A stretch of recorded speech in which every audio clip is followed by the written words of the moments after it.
भैया सबके प्रणाम करत है।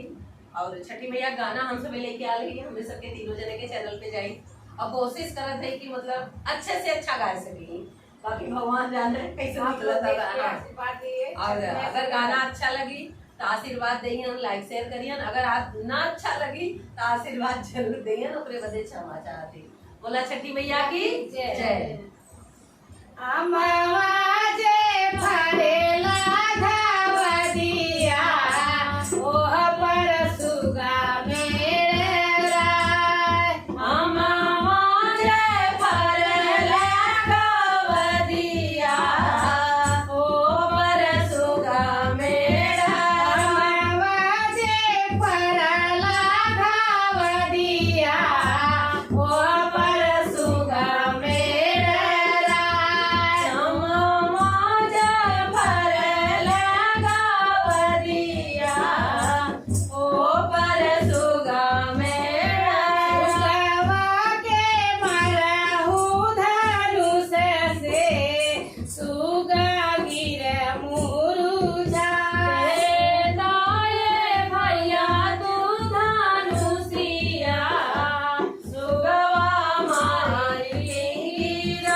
Itu naik 2 lagu ya,